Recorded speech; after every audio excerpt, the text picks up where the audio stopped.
La escuela sabática edifica la fe y la hace práctica a través del estudio diario de las Sagradas Escrituras. Bienvenidos a la lección de la escuela sabática en el territorio de Nueva Jersey. En esta hora, como cada semana, queremos darle una cordial y sincera bienvenida a su programa del repaso de la lección.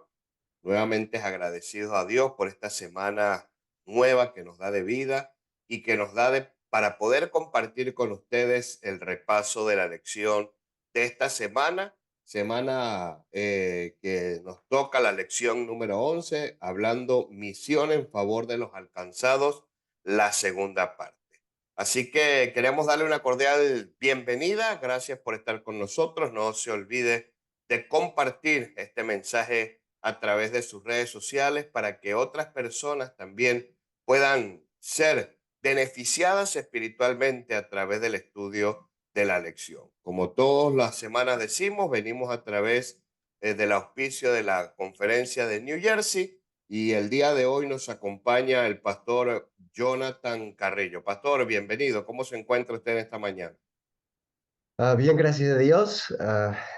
Motivado para poder compartir y estudiar juntos esta bella lección. Entonces, listo, pastor, para comenzar. Muchas gracias, pastor. Como lo dije, es la misión en favor de los no alcanzados, la segunda parte. La primera parte tuvimos la oportunidad de estar hablando con el pastor Albert Pérez. Estuvimos hablando de la misión que tuvo el apóstol Pablo allí en Grecia, cuando le fue y le predicó a aquellas personas que necesitaban del evangelio. Esta segunda parte nos va a hablar ahora básicamente de el trabajo que Jesús hizo específicamente en dos grandes ciudades, Tirón y Sidón, y cómo no solamente fue alcanzar a aquellos que se habían perdido o estaban perdidos, sino también para darle una lección a sus discípulos que eran hebreos y que en medio de ese evangelio que ellos tenían, muchas veces habían despreciado o habían dejado a un lado personas que también necesitaban conseguir el evangelio. Y como lo dije, de esto vamos a hablar esta semana y vamos específicamente a hablar de una mujer cananea que pide un milagro por su hija y cómo el Señor Jesús da respuesta a esa mujer específicamente. Y nuevamente les digo, es recordándole la misión que ahora nosotros también tenemos por delante. Y la lección nos decía, no, hoy en día la ONU dice que el 55% de las personas viven en ciudades o en grandes ciudades o en urbes grandes. Y se espera que para el 2050 sea el 68% de la población a nivel mundial. O sea, las ciudades juegan un papel importante en la predicación del evangelio y en medio de las estrategias evangelísticas que nosotros podemos tener como iglesia, es el poder alcanzar también a esas ciudades que nos pueden rodear o inclusive en las ciudades en las cuales nosotros vivimos. Pero el ir a esas ciudades, en ir a esas regiones alejadas, pues se enfrentan desafíos en las cuales vamos a tener que enfrentar. Y pastor, aquí comienzo yo a desarrollar pues la lección con usted. ¿Qué nos enseña Jesús acerca de esos desafíos que nosotros vamos a enfrentar en medio de aquellas regiones alejadas o en aquellas grandes ciudades? Sí, eso es una buena pregunta, porque Jesús, de hecho, al trabajar y enseñarle a sus discípulos, hizo muchos paralelos para que ellos puedan entender. Entre esos paralelos que él hizo con ellos, ah, pues miramos que hizo un paralelo con el Antiguo Testamento. Cuando leemos nosotros que Jesús partió con sus discípulos y se retiró a la región de Tiro y Sidón, esa era una región muy conocida para ellos, especialmente porque miramos que en el Antiguo Testamento, y lo vemos en el libro de Primera de Reyes y Jueces, que fue una región muy conocida por el pueblo de Israel. De hecho, Jueces 3:1 nos dice, estas pues son las naciones que dejó Jehová para probar con ellos, perdón, con ellas a Israel. Entonces miramos que realmente fueron un centro de prueba para la nación de Israel. Pero ¿por qué decimos eso? Tristemente, digamos que Israel falló la prueba. De ver de Israel ser una influencia para estas naciones, realmente estas naciones comenzaron a ser una influencia para ellos. Se empezaron a casar entre ellos, ¿no? Se daban las hijas entre sí y de ver de Israel ser un impacto misionero, realmente estas naciones impactaron, ¿no? Los pensamientos, las actitudes del pueblo de Israel. Ahora, al igual que nosotros, no, más bien, lo digo de esta manera, déjenme regresar un poquito, al igual que Dios hizo con el antiguo Israel, Dios ha hecho con nosotros al permitirnos y de habitar, digamos, en medio de nuestros enemigos. Y cuando uso la palabra enemigos, no me estoy refiriendo a personas que tenemos una guerra física, sino algo espiritual, aquellos que no realmente no conocen de Dios. Entonces nosotros estamos llamados no a destruir ni ser influenciados por el mundo, sino para salvar y ganar almas para Cristo. Entonces esta guerra digamos, se lleva a cabo grandemente en las ciudades, donde enfrentamos a multitudes que tienen diferentes perspectivas, diferentes maneras de vivir, diferentes maneras de pensar. Entonces, hay varios desafíos. Es un ambiente donde hay problemas de salud en las ciudades, es más común que en el campo. También hay diferentes estilos de vida, diferentes culturas, tristemente hay intolerancia, hay racismo, hay a veces hasta restricciones en la libertad religiosa. Entonces, cuando hablamos de desafíos, obvio que hay varios desafíos que el cristiano tiene que enfrentar al llevar la misión, llevar este bello mensaje en un contexto de una ciudad donde hay grandes números de multitudes con diferentes perspectivas y obvio que estas perspectivas crean varios desafíos. Pero si nosotros nos mantenemos unidos, podemos ganar, entre comillas, digamos, esta batalla y poder ser un ejemplo para las naciones, ¿no? O para las multitudes encontradas dentro de las ciudades.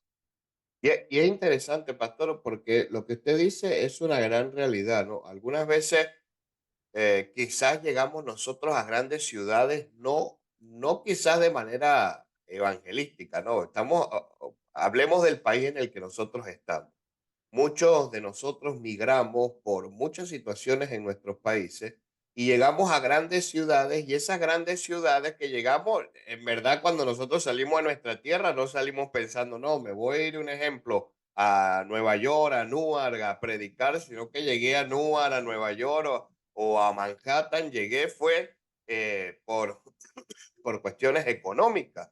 Ujú. Pero entonces lo que tú dices es una realidad. Cuando nosotros vemos el pueblo de Israel, este pueblo de Israel que su fe fue puesta en prueba, pues en vez de ser ellos luz para las naciones, terminaron siendo oscuridad para las naciones, porque como lo decías tú en el caso de jueces, en el caso de Primera de Reyes, en Reyes la idolatría estuvo con ellos, en el caso de jueces agarraron mujeres que no eran para casarse y se casaron. Entonces, el llegar a las ciudades es un gran desafío y ese gran desafío que nosotros tenemos que enfrentar por estar en grandes ciudades es que nosotros, como lo decías tú, no dejarnos inmiscuir o inundar por aquellas influencias que la ciudad tiene, sino más bien nosotros poder ser una luz en el medio en el que nosotros estamos.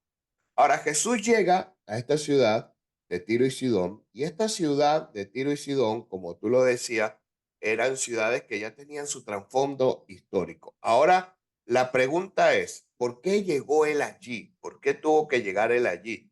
Y eso se relaciona mucho con que él vino a buscar y a salvar lo que se había perdido. Entonces la pregunta es, ¿por qué se debe buscar a los perdidos? Y bueno, ¿y hasta dónde se tiene que ir por ello? Sí, y eso es muy cierto, ¿no? O primero que nada, ¿por qué, no? Contestar la pregunta, tenemos que entender que Jesús vino a buscar el perdido. Y qué bueno que lo hizo, ¿no? Porque, en otras palabras, Él vino a buscarme a mí, vino a buscarte a ti, vino a buscar al mundo, porque todo el mundo está en una condición perdida a menos que conozca a Cristo Jesús. Entonces, esa es la razón por la cual lo hizo. En Mateo 9, versículo 36 dice, y al ver las multitudes, tuvo compasión de ellas. Esto es interesante, ¿no? Porque nos está diciendo que Jesús ve la multitud y siente compasión por ellas, pero la razón por la cual sintió compasión por ellas, pues nos sigue diciendo el versículo, dice, porque estaban desamparadas y dispersas como ovejas que no tenían pastor. Entonces, realmente ahí está la razón por las cuales Jesús está interesado en alcanzar las multitudes. ¿Por qué? Porque son como ovejas, ¿no? Desamparadas, dispersas en diferentes lugares, sin rumbo, sin propósito, sin razón de ser. ¿Por qué? Porque no tienen al pastor de pastores, a Cristo Jesús. Entonces, sin duda Jesús se preocupa por cada persona de manera individual, pero miramos también que Él se preocupa, como aquí dice en este versículo de Mateo 9, por las multitudes. Parte de la misión es pues alcanzar las multitudes. Y la pregunta es, ¿dónde están las multitudes? Pues mayormente las multitudes están en las ciudades, ¿no? En los lugares céntricos, urbanos. Y a veces hay millones y millones y millones de personas, ¿no? Masas sin rostro, en otras palabras, personas que miramos pero no conocemos. No como en un pueblo pequeño que tú puedes conocer a todas las personas tal vez, o tal vez conocerlos de vista tan siquiera. Aquí puedes mirar a una persona y nunca más volver a ver. Hay miles y millones de personas, pero muchas de estas personas no conocen el Evangelio, no son ovejas sin pastor. Y Jesús recorrió fue a muchos lugares durante su ministerio aquí en la tierra.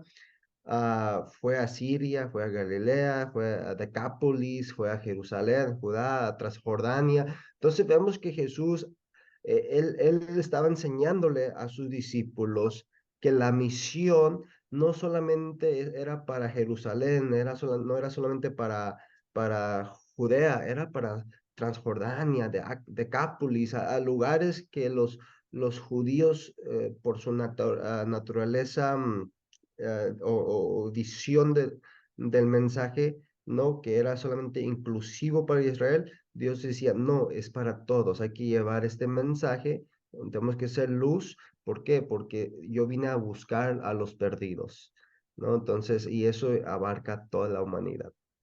Y bueno, es importante, ¿no? Decías que el gran cúmulo de personas está en la ciudad.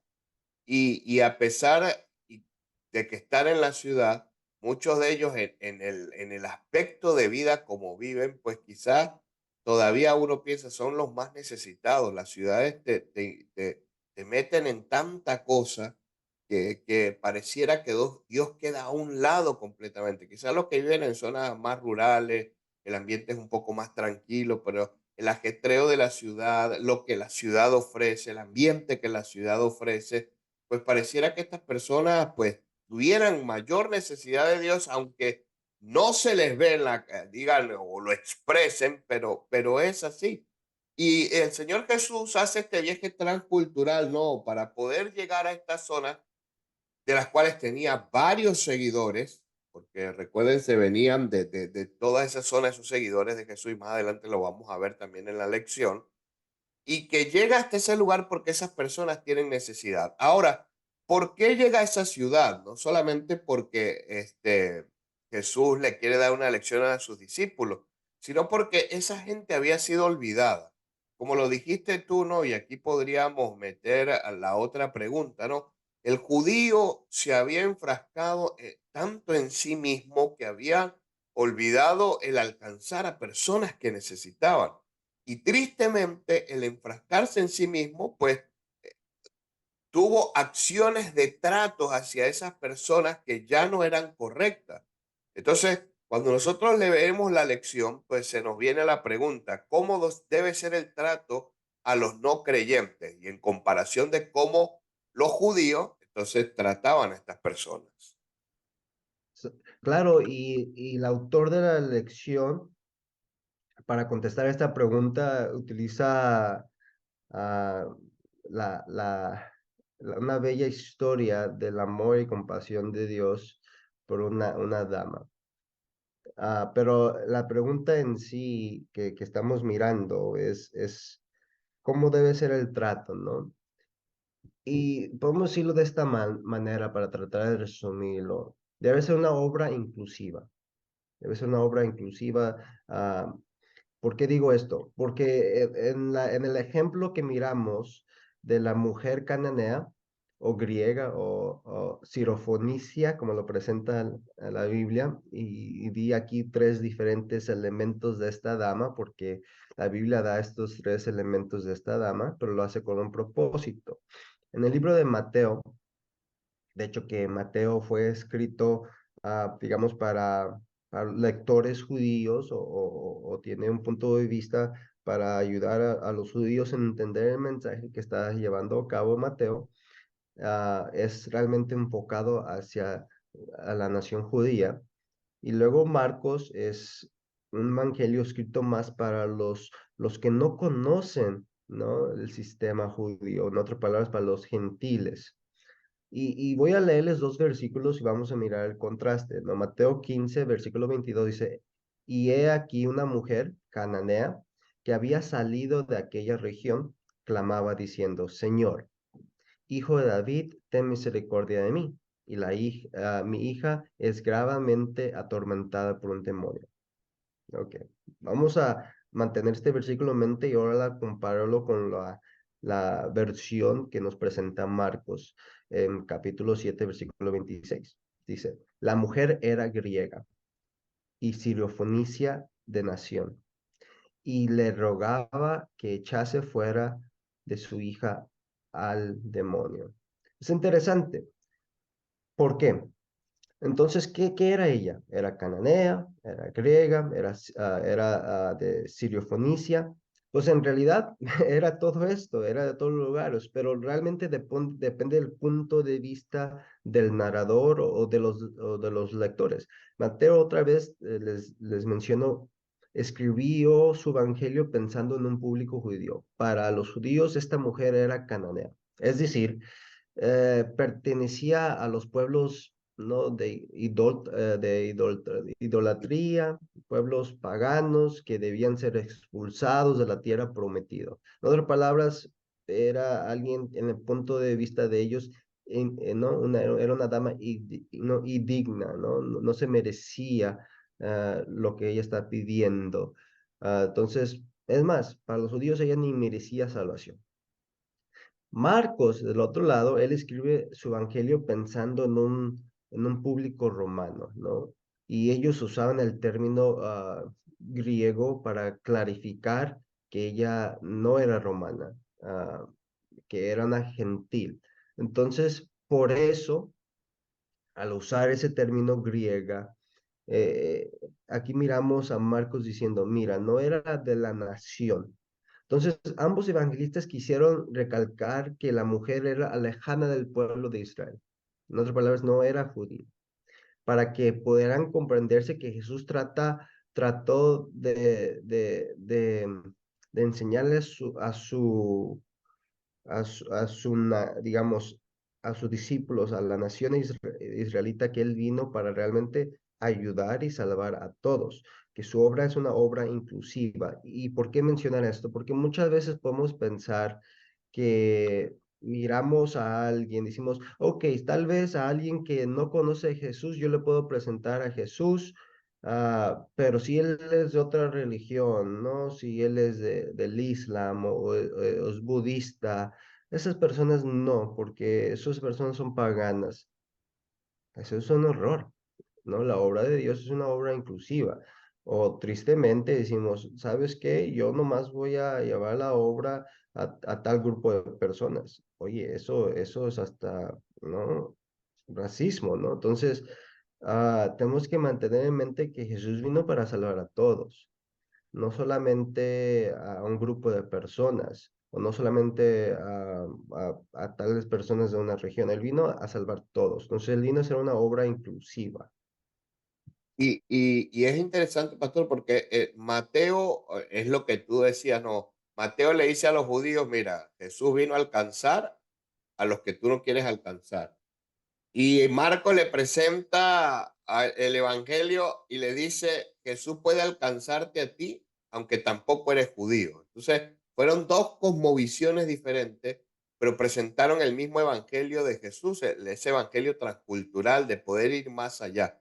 Algo que los discípulos quizás todavía con esta lección no aprendieron, porque si nosotros vamos al libro de Hechos y vemos la historia de Pedro con que sueña con aquel lienzo, todavía él no entiende, a pesar de que Jesús en el ministerio pasado los había llevado a estas ciudades donde necesitaban el evangelio, ¿no? Y entonces, en base a esa visión, ¿no? ¿Hay límites en la obra misionera o se tiene que predicar a todos? ¿Cómo sería el trabajo de la obra misionera, pastor? Sí, pues tenemos que recordar simplemente que la misión que de Jesús dejó, ¿no? Y eso es de predicar el evangelio a todo el mundo, a toda nación, a toda tribu, a toda lengua. Y miramos algunos ejemplos que menciona la lección, donde Jesús trató de enfatizar esto en la mente de sus discípulos. Un ejemplo que viene a mi mente es ese ejemplo del sueño de Pedro, que Pedro tiene, donde se le presenta varios animales inmundos y se le pide que coma, pero Pedro menciona y dice, oye, yo nunca he comido esto. Y miramos realmente la idea que después Pedro entiende que el mensaje que Dios le estaba dando, de que no debe llamar inmundo, ¿no? A personas de otras naciones, ¿no? ¿Por qué? Porque Jesús vino a salvar a todos. Entonces miramos ese ejemplo y vemos otros ejemplos a través de la historia de la Biblia, donde Jesús estuvo obrando, estuvo actuando, enseñando su amor. Otro ejemplo fue el que miramos hace unos minutos atrás de esta dama. Entonces tenemos que entender que Jesús vino a salvar. El mensaje de Jesús es claro, ¿no? Salvar al perdido, ¿no? Sin importar quién es o ¿no? O lo que la gente piense de él o de ella, ¿no? Los apóstoles les tomó tiempo para aceptar esto, como usted mencionó. El Espíritu Santo tuvo que impresionar a Pedro, ¿no? Como les dijo, a través de esta visión para que aceptarse que tenía que llevar el mensaje de salvación a los gentiles. Entonces, hay cosas que a veces son cosas que nosotros no hemos hecho antes, pero es el momento de ponerlas en práctica. Tal vez tú no estás acostumbrado o no estás acostumbrada a hacer obra misionera, tú dices, yo nunca he llevado no sé, a mis compañeros del trabajo o personas de esta religión he evitado. Pero tal vez sea el momento de que tú digas, sabes que yo voy a trabajar, me voy a poner en las manos de Dios y simplemente dejar que Él obre a través de mí. O sea, el alcance de la misión es para todo aquel que esté pues a nuestro lado y necesite ese evangelio. Ahora, cuando nosotros leemos esta historia, oye, pareciera que Jesús fue duro con esa mujer, ¿no? Le dijo, mira, yo no he venido para hacer algo con ustedes, ¿no? Y la comparación que utiliza. Pero al final la respuesta de la mujer demostró algo que Jesús quería que se demostrara, ¿no? Bueno, primero el trato hacia esa mujer básicamente fue para que los discípulos vieran cómo los judíos trataban a ese tipo de personas, ¿no? Exacto. Y la respuesta de la mujer fue la respuesta de la fe que esperaba Jesús de los suyos, como no la tuvieron y como la tenían las otras personas, como lo fue en la caso de esta mujer, ¿no? Y cómo el Señor respondió y dijo, mira, no hay otra fe o no hay esta fe como tal. Ahora, ¿qué papel juega la fe, pastor? La fe juega un papel muy importante. De hecho, hay una pregunta que puede ser bonita o puede ser triste, depende de tu punto de vista, que se encuentra en Lucas 18:8, dice, pero cuando venga el Hijo del Hombre, hablando de la segunda venida del Señor, ¿no? Cuando regrese Jesús, hace la pregunta, la siguiente pregunta, ¿hallará fe en la tierra? Ponte a pensar en esto, ¿no? La pregunta que está haciendo, ¿hallará fe en la tierra? Es una pregunta directamente hacia nosotros. En otras palabras, ¿será que tú estás viviendo por fe? ¿Será que tu fe se está manifestando, estás obrando en la misión del Señor? Durante su ministerio aquí en la tierra, Jesús halló tristemente mucha incredulidad en las personas. Sin embargo, también encontró a personas que tenían mucha fe en lugares menos esperados, ¿no? Encontraba la fe en las personas. Varias veces tú dirías, donde debes encontrar fe no se miraba. Por ejemplo, con sus discípulos, varias veces Jesús les dijo que les faltaba fe. A sus oyentes judíos les dijo que les faltaba fe. Es más, en su misma ciudad natal, donde él creció, donde él corrió por las calles de niño, miramos en Marcos 6 que una vez más dijeron que no, él dejan claro que la razón por la cual no podían mirarlo o aceptarlo era por falta de fe. Y varias veces en ciudades donde él predicó, también falta de fe. Pero cuando vamos y vemos a personas donde Jesús obró por ellos, no por su fe, miramos algo increíble. Miramos, por ejemplo, la historia de Bartimeo, un Ujú. ciego que nunca había visto a Jesús, ¿no? Nunca lo había visto, nunca había visto un milagro porque pues era ciego. Pero a pesar de eso, este hombre tenía fe en Jesús. Y nos dice la Biblia que Jesús lo sanó por su fe. También tenemos no digamos, líder, ¿no? Militar pagano, ¿no? Romano, que va y pide a Jesús que sane a su siervo. Y, wow, y miramos que tuvo una fe y Jesús se quedó maravillado de su fe.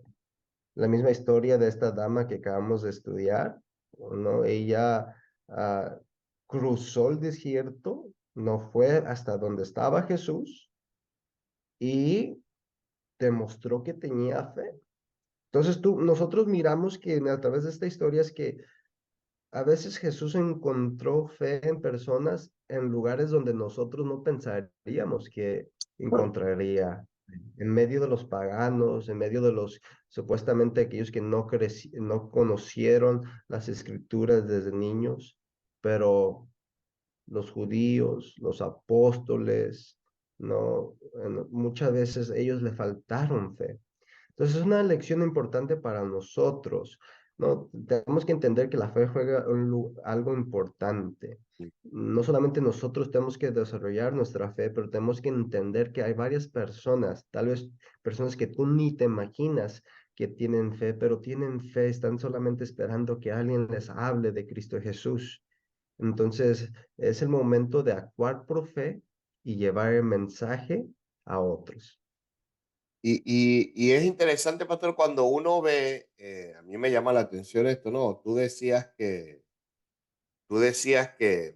Lucas presentaba de una manera, perdón, Marcos lo presentaba de una manera y Mateo de otra. Y con referencia a la fe, miren cuál es el final de Marcos, ¿no? En Marcos 7 dice, Marcos 7, 29 dice, y entonces le dijo, por esta palabra ve, el demonio ha salido de tu hija.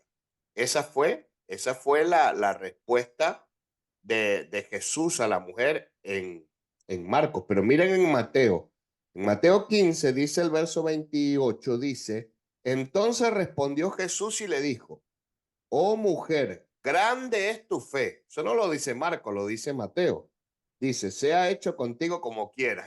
Y me llama esto de interés porque es lo que tú estás diciendo. Al final, Mateo le estaba escribiendo a judíos que sabían de Jesús, que estaban allí, que habían escuchado de Jesús, que tenían el conocimiento de Jesús, todavía no creían. Y ahora le presenta y le dice, mira, aquí hay una mujer que no tenía el conocimiento que ustedes tienen. Y cuando Jesús se presentó, se mostró su fe. Ujú. Entonces, lo decías, ¿no? Al final la fe se consigue en cualquier lugar, en cualquier rincón. Nosotros no somos nadie para decir, no, pero es que no voy y le predico a fulano de tal o fulano de aquel, porque la fe, no sé, es pagano. No, no, la fe se puede conseguir en cualquier lugar. Pastor, ¿me puede, no sé si tiene la lección allí a la mano para recordarme cuáles son los desafíos del día jueves? No la tengo, pero déjeme aquí abrirlo la edita. Los desafíos son los siguientes. Ah, a ver si, ahí está. El primer desafío es abre tu corazón en oración, pidiendo una mayor porción de fe con la cual compartir tu amor por aquellos que están cercas y lejos. Entonces, ese es el primer desafío. El segundo, ¿no? desafío es, y comienza con una pregunta, ¿no? ¿Cómo llegaste a conocer a Jesús y el precioso mensaje de los tres ángeles? Enumera tres bendiciones espirituales que hayas experimentado de Jesús en tu vida personal. Prepárate para compartir estos conceptos con tu clase de escuela sabática. Bueno, ahí hemos sido desafiados entonces como cada semana en esta lección, en este trimestre. Y bueno, la lección de esta semana pues nos hace el llamado a poder alcanzar a todas las personas en el lugar donde nosotros podamos estar. Pastor, ¿algunas palabras finales de cierre para la lección? Sí, tenemos que recordar que Jesús puede alcanzar a todos. Así como nos ha alcanzado a nosotros, Él puede alcanzar a tus amigos, pero también a aquellos desconocidos que Dios pone cerca de ti.